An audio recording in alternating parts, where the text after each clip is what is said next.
Location నుండి వండ్రిలా 3.5 hours పడుతుంది. మేము ఔటర్ రింగ్ రోడ్లో నుండి వెళ్ళాము. అక్కడ ఎగ్జిట్ నెంబర్ 13 తీసుకోవాలి వండ్రిలాకి వెళ్ళాలంటే. బబ్బీ ఎక్కడికి వెళ్తున్నా? ఇది ఎంట్రన్స్ అనమాట. వండ్రిల్లాలో వాటర్ గేమ్స్ ఆడాలంటే నైలాన్ క్లాత్ యూజ్ చేయాలండి. వేరే క్లాస్తో అయితే వాళ్ళు ఎలా చెయ్యరు. ఇక్కడ అవే అమ్ముతున్నారు. మీరు ఇక్కడ తీసుకోవడమే బెటరు. లోపల చాలా కాస్ట్ హెవీగా ఉంటుంది. ఇది సెక్యూరిటీ అనమాట. వాళ్ళు పూర్తిగా చెక్ చేసిన తర్వాత మాత్రమే లోపలికి వెళ్ళో చేస్తారు. కొంచెం ముందుకు వెళ్ళగానే పార్కింగ్ ఏరియా వస్తుంది.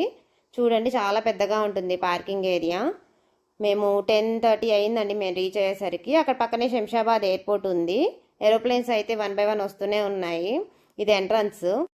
యాక్చువల్గా వండ్రిలా టైమింగ్స్ వచ్చేసి 11 AM to 10 PM అండి. వీళ్ళు కొన్ని ఆఫర్స్ రిలీజ్ చేస్తూ ఉంటారు. ఏదైనా అకేషన్స్ అప్పుడు లైక్ ఫాదర్స్ డే, ఫెస్టివల్స్ అలాంటి అకేషన్స్ వచ్చినప్పుడు వీళ్ళు కన్ఫామ్గా ఆఫర్స్ పెడతారు. మనం వాటిని వెబ్సైట్లో చెక్ చేసుకోవచ్చు.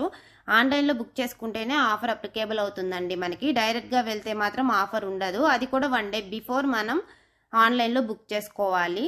కానీ మాకు ఈ విషయం తెలియక మేము డైరెక్ట్గా వెళ్ళిపోయాము. మీరు మాత్రం మిస్టేక్ చేయకండి. నేను డిస్క్రిప్షన్లో వెబ్సైట్ లింక్ ప్రొవైడ్ చేస్తాను. మీరు ఆ లింక్ ఓపెన్ చేస్తే మీకు ఏమేమి ఆఫర్స్ ఉన్నాయో అన్నీ మెన్షన్ చేస్తారు అందులో. మీరు 1 day బిఫోర్ బుక్ చేసుకొని వెళ్ళండి. మేము మొత్తం 5 members వెళ్ళామండి. అడల్ట్స్ 4, చైల్డ్ 1 అనమాట. 4 members కలిపి 7047 అయిందండి టికెట్ కాస్ట్. చైల్డ్కి 1443 అండి. ఓన్లీ టికెట్ కాస్ట్ ఇది. మళ్ళీ ఫుడ్కి సపరేట్ ఉంటుంది. మా 5 members ఫుడ్ కాస్ట్ 3145 అయిందండి. మీల్స్ టికెట్ పూర్తిగా ఆప్షనల్ అండి. మనకి లోపల విడిగా కూడా అమ్ముతారు. అవి అంత క్వాలిటీ ఉండవు, హై కాస్ట్ ఉంటుంది. మనకి ఇప్పుడు ఈ టికెట్ మీద ఫుడ్ అయితే అన్లిమిటెడ్ ఉంటుందండి. నాన్ వెజ్ కూడా ఉంటుంది. ఐస్ క్రీమ్స్, హల్వాస్ ఎంత తింటే అంత అండి. చాలా టేస్ట్ ఉంటుంది ఫుడ్ కూడా. రోటీస్ కూడా అవైలబుల్గా ఉన్నాయి. బగారాస్, బిర్యానీస్ అన్ని టైప్స్ ఆఫ్ ఫుడ్స్ ఉన్నాయి.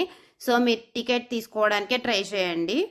మేము అక్కడ 1/2 hour బయట వెయిట్ చేసామండి. ఇప్పుడే 11 అయింది. 11కి క్యూ కట్టేశారు అందరూ. 11కి రిలీజ్ చేస్తారనమాట. లోపలికి పంపిస్తూ ఉంటారు క్యూ లైన్లో టికెట్స్ చెక్ చేసి. మేము ఇప్పుడు క్యూ లైన్లో ఉన్నాము. లోపలికి వెళ్ళగానే లెఫ్ట్ సైడ్లో షాప్స్ ఉంటాయండి. దాని పక్కనే లాకర్స్, వాష్రూమ్స్ ఉంటాయి. మనం డ్రెస్ చేంజ్ చేసుకోవడానికి ఫెసిలిటీస్ అన్నీ ఉంటాయి. టాయిలెట్స్ కూడా అక్కడే ఉంటాయి. సో మీకు ప్రాబ్లం అయితే ఏముండదు. మనం చేంజ్ చేసుకొని లాకర్స్లో మన బట్టలు పెట్టేసుకొని లాక్ వేసుకొని వెళ్ళిపోవచ్చు. చెప్పులు కానీ ఏవైనా మన లాకర్లో పెట్టుకోవడమే బెటరు. లోపలికి వెళ్ళాక మనం దేనికి కూడా మనీ స్పెండ్ చేయాల్సిన అవసరం అయితే ఉండదండి. అన్నీ కూడా ఫ్రీ ఆఫ్ కాస్ట్ అనమాట. వాటర్ గేమ్స్ 6 వరకే అలో ఉంటుందండి. తర్వాత అయితే వాటర్ గేమ్స్కి అలో చేయరు. 6 తర్వాత వెట్ క్లాత్స్ చేంజ్ చేసుకొని రావాలండి మీరు మళ్ళీ వెళ్ళి. లేకపోతే ఏ గేమ్లో కూడా మిమ్మల్ని అలో చెయ్యరు వెట్ క్లాత్స్ తోటి. కరెంట్ షాక్ వస్తుందని చెప్పేసి